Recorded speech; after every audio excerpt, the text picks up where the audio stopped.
cheerful. It was a splendid day.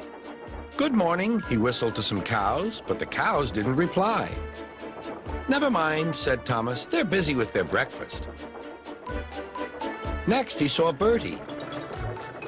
Hello, Bertie. Care for a race today? But all Bertie could say was, ouch! That's another hole in the road. I'm sorry, Bertie, smiled Thomas. Thomas was still in good spirits when Bertie arrived at the next station. Bad luck, Bertie. Now, if you were a steam engine, you would run on a pair of reliable rails. Huh, replied Bertie. The railway was supposed to deliver tar to mend the road 2 weeks ago. You can't trust a thing that runs on rails. I run on rails. You can trust me, Bertie. I'll see if I can find out what's happened. And Thomas puffed away towards the big station.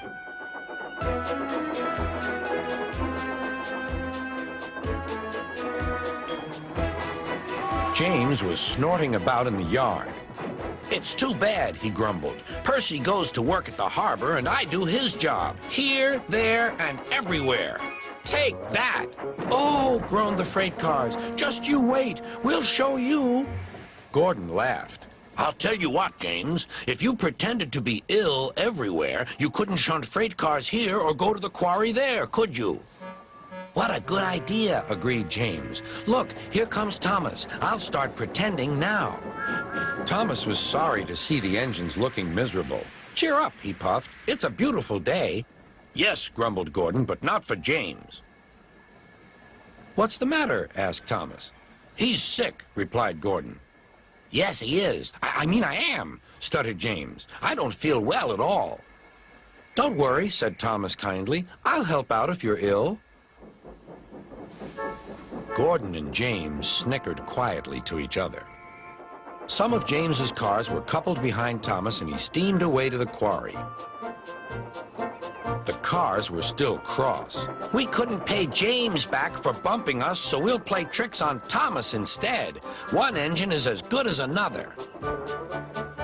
But Thomas didn't hear them. He collected all the stone from the quarry and set off back to the junction.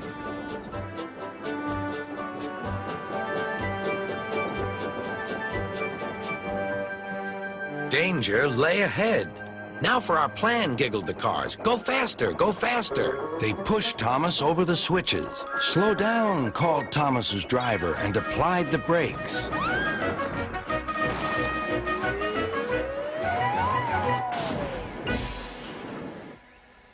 Poor Thomas stood dazed and surprised in a muddy pond as a toad eyed him suspiciously.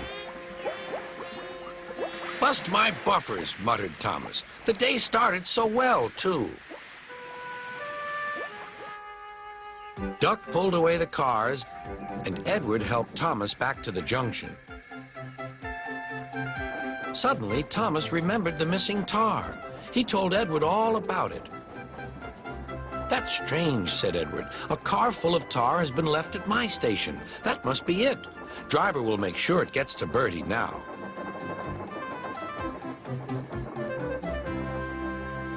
Later, James spoke to Thomas. I'm sorry about your accident, he muttered, and so is Gordon. We didn't mean to get you into trouble. No, indeed, spluttered Gordon. A mere misunderstanding, Thomas. All's well that ends well. Just then, Bertie arrived. He looked much more cheerful. My road's being mended now. Oh, I am glad, replied Thomas. Thanks for all you did, added Bertie. Now I know I can trust an engine, especially if his name is Thomas. Gordon and James puffed silently away to the shed, but Thomas still had company. Well, well, he sighed. What a day for surprises.